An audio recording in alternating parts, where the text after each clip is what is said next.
अच्छा देखिए, जैसा कि अभी अभी स्टूडेंट ने कहा कि सर क्वेश्चन नंबर सेकंड भी करा दो, तो आप क्या है सेकंड क्वेश्चन के बारे में डिस्कस करेंगे।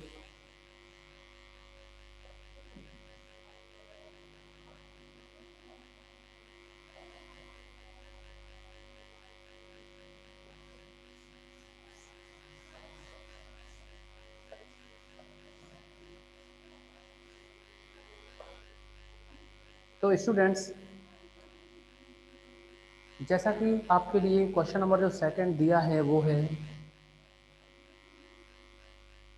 देखो ये सेकंड क्वेश्चन तो बता चुके, किसी ने भी डिस्कस किया, सेकंड बता दो। Question number third. हाँ, क्वेश्चन नंबर थर्ड देखेंगे आप।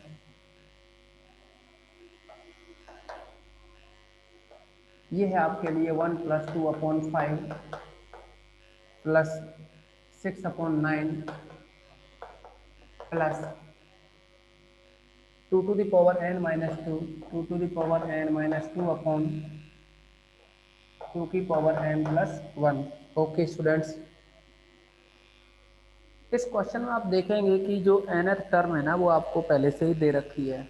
अभी तक जितने भी क्वेश्चन किए थे ना उनमें आपने nth टर्म निकाली थी, अब की बार क्या un दे रखा है। un की वैल्यू जैसा कि लिखी हुई है 2 की पावर n-2/2 की पावर n+1, ये un की वैल्यू है। आप क्या करेंगे, इसमें से 2 की पावर n को कॉमन निकालेंगे ऊपर से भी। तो जैसे ही 2 की पावर n कॉमन निकाली तो 1-2/2 की पावर n बनेगा यहाँ, और ऐसे ही 2 की पावर n यहाँ से भी कॉमन निकाली तो ये 1+1/2 की पावर n बनेगा, ये कैंसिल हो जाएगा। और देखिए जोड़ तो हो नहीं सकता, मतलब पहले दूसरे नियम तो इसमें लगते नहीं, इसीलिए हम सीधे तीसरे को लगा रहे हैं। Limit n tends to infinite limit n tends to infinite un equal to, आप इधर भी लगाओगे ना, limit n tends to infinite, ऊपर जो वैल्यू है वो है 1-2/2 की पावर n अपॉन में 1+1/2 की पावर n। ओके स्टूडेंट्स, तो ये 1 माइनस का 2/इनफाइनाइट 1+1/इनफाइनाइट। ऐसा क्यों?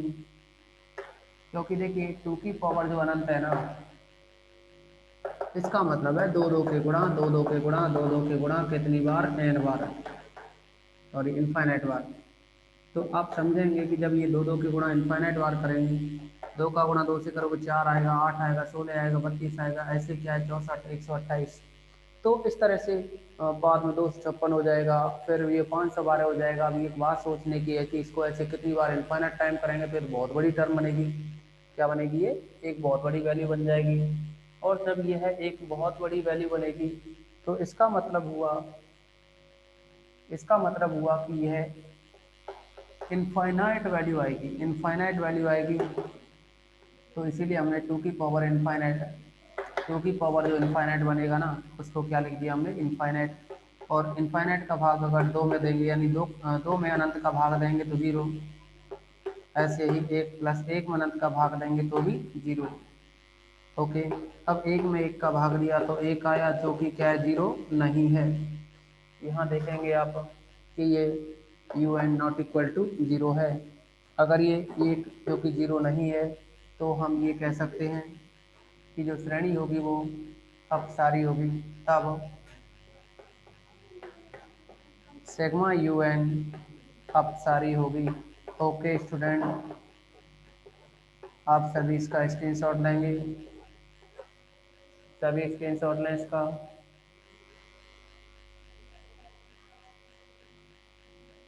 सभी स्क्रीनशॉट लें।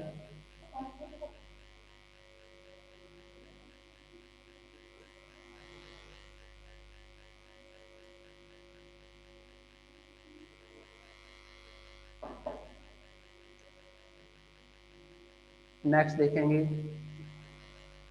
एक क्वेश्चन बता रहे हैं आपको, बहुत ही अच्छा है, इतना अच्छा है कि आप सोच भी नहीं सकते। देखिए, आपने अगर किसी ने पढ़ा हो तो एग्जाम्पल फर्स्ट है ना, एग्जाम्पल नंबर 1, उसको देखा होगा। और इसका एक क्वेश्चन है, वो है आपका 5वां।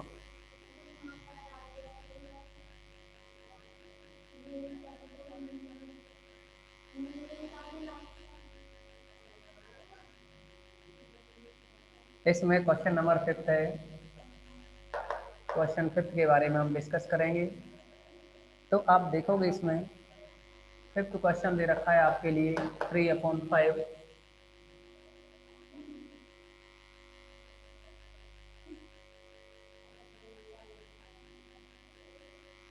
Plus 4/5 square plus 3/5 cube plus 4/4 plus 3/5। Okay students, इतना सा दे रखा है इसमें, आप समझेंगे। अब इसमें आप सभी समझोगे इसमें कि ये है 3/5, 3/3 अभी देखते ना, तो ये बनता 4/5 3/5, तो ये आता 4/5 ओके। लेकिन देखिए, आपको बताया था कि अगर किसी भी सीरीज को, कोई भी इनफाइनाइट सीरीज हो, उसको दो भागों में तोड़ करके लिख दें तो श्रेणी के अभिसरण पर कोई प्रभाव नहीं पड़ता। तो ये एक ऐसी सीरीज है कि इसको आप दो भागों में अगर तोड़ करके लिखना चाहें तो ये बनेगा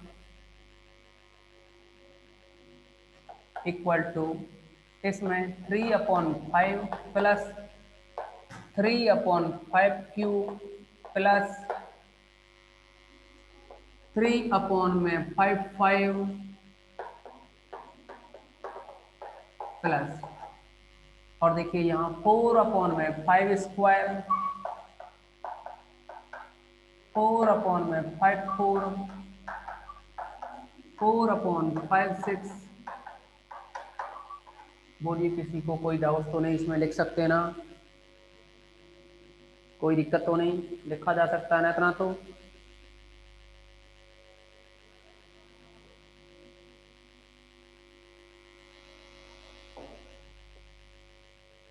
हाँ, तो अब समझेंगे आप।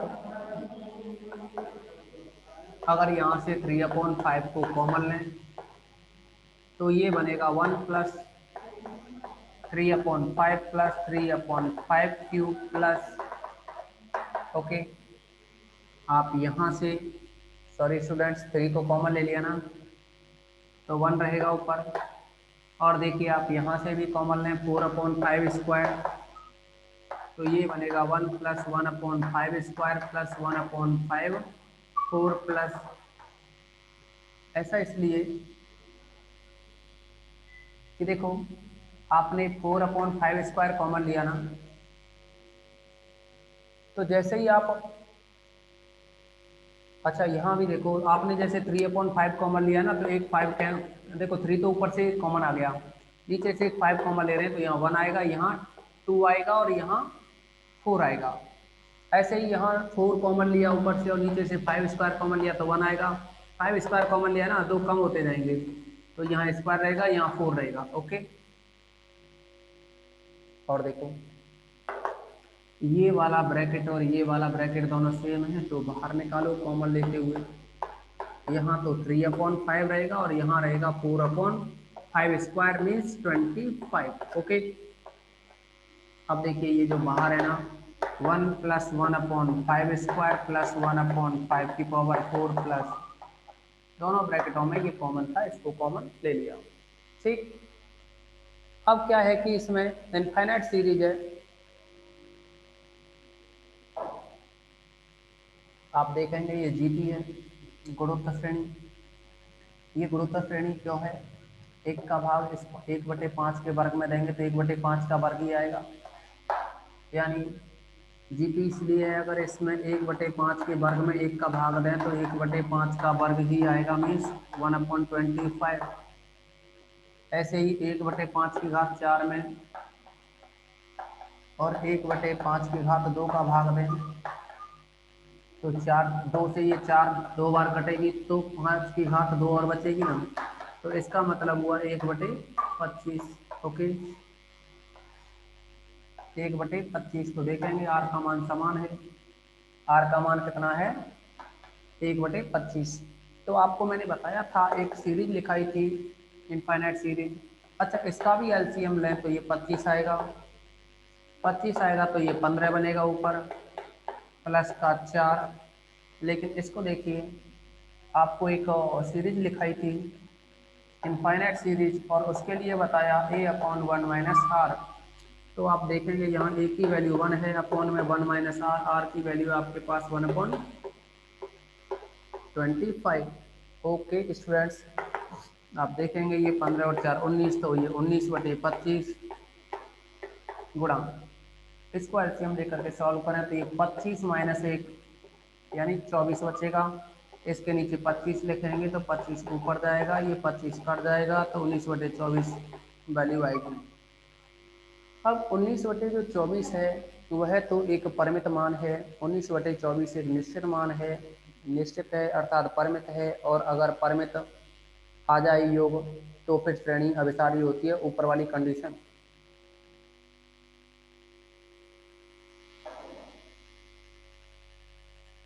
अब देखेंगे कि योग परिमित आ गया, योग परिमित है तो अभिसारी, अपरिमित है तो अपसारी।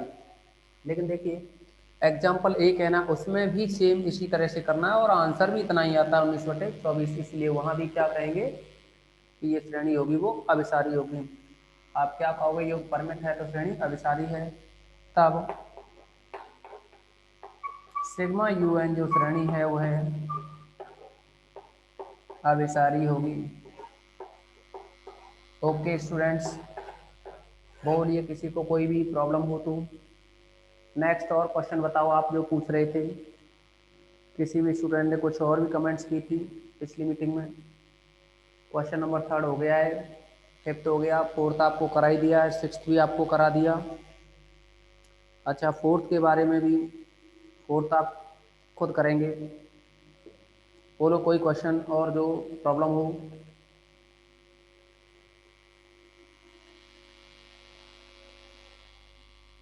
नहीं पूछना, बताइए। मनीष कुमार नहीं है प्रॉब्लम, ठीक। और भी किसी को कोई प्रॉब्लम हो तो बताओ। 1 से लेकर के जो 13 तक क्वेश्चन है इनमें किसी को क्वेश्चन नंबर 7, क्वेश्चन नंबर 7 समझ लो। देखिए क्वेश्चन नंबर 7,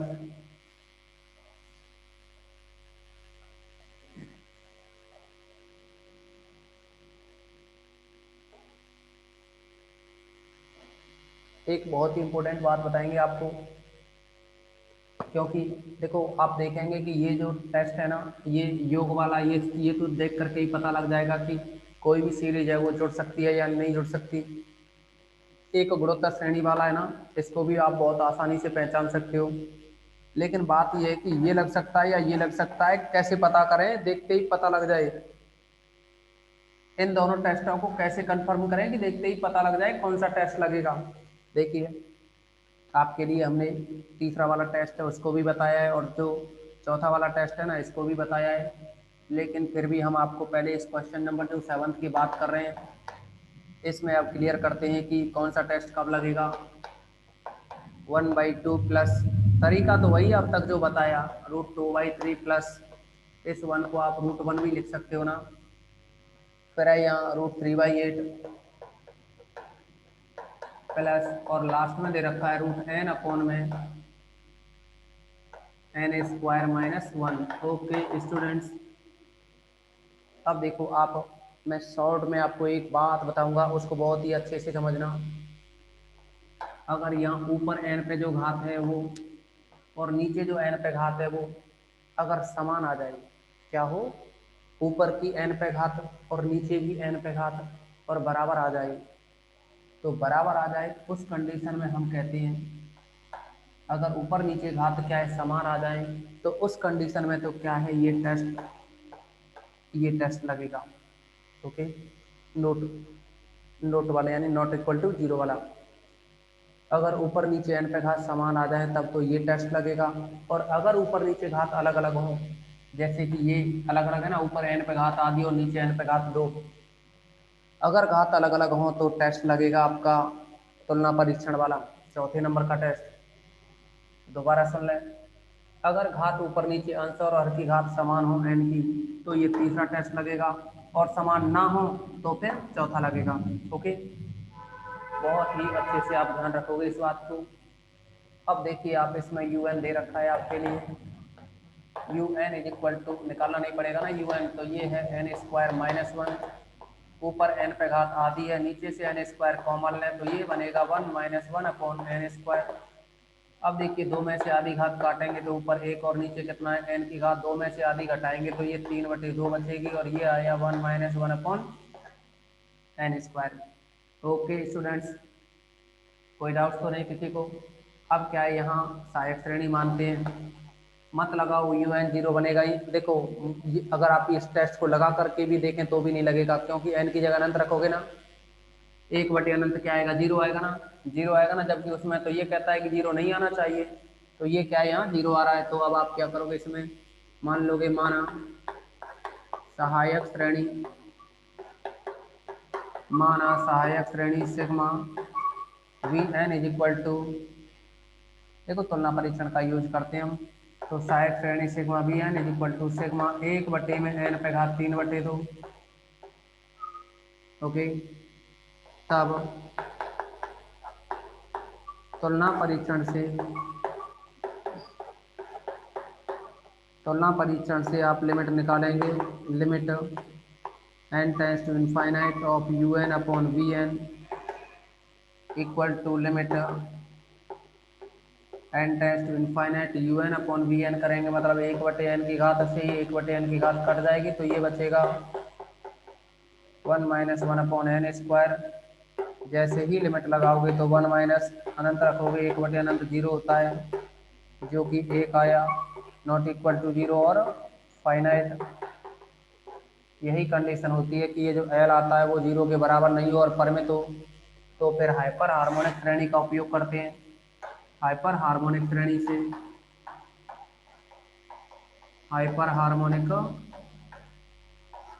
श्रेणी से,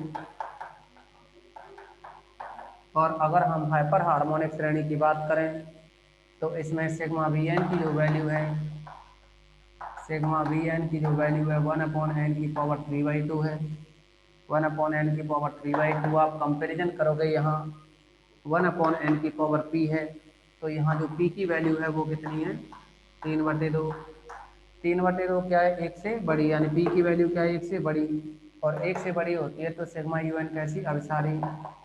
तब सिग्मा वी एन, दोनों को लिख सकते हो आप, सिग्मा वी एन तथा सिग्मा यू एन दोनों अभिसारी होंगी, दोनों अभिसारी होंगी। ओके,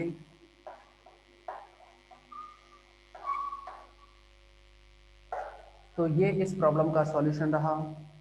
बोलिए, बहुत अच्छे से समझ में आया या नहीं आया अभी? अब बताएंगे, किसी को कोई डाउट तो नहीं?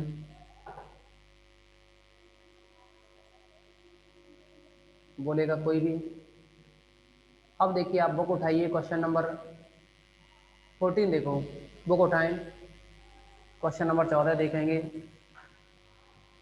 और उस क्वेश्चन नंबर 14 में आपके लिए कई भाग दे रखे हैं। क्वेश्चन नंबर जो 14 है ना, उसके 10 भाग हैं, 10 के 10 करने हैं, लेकिन उनसे पहले आप कल जो संडे है उसमें पहले तो करोगे क्वेश्चन नंबर, ये सारे एग्जाम्पल करना, और पहले करोगे क्वेश्चन 1 से लेकर के 13 तक। जैसे ही ये 1 से 13 तक हो जाते हैं क्वेश्चन, तो आप फिर एग्जाम्पलों पे जाओगे, और एग्जाम्पलों पे जाने के बाद में फिर आप क्वेश्चन 14 को करोगे सॉल्व। ओके, तो फिर आज की इस मीटिंग में बस इतना ही। नेक्स्ट मंडे को चर्चा करेंगे इस टॉपिक के बारे में।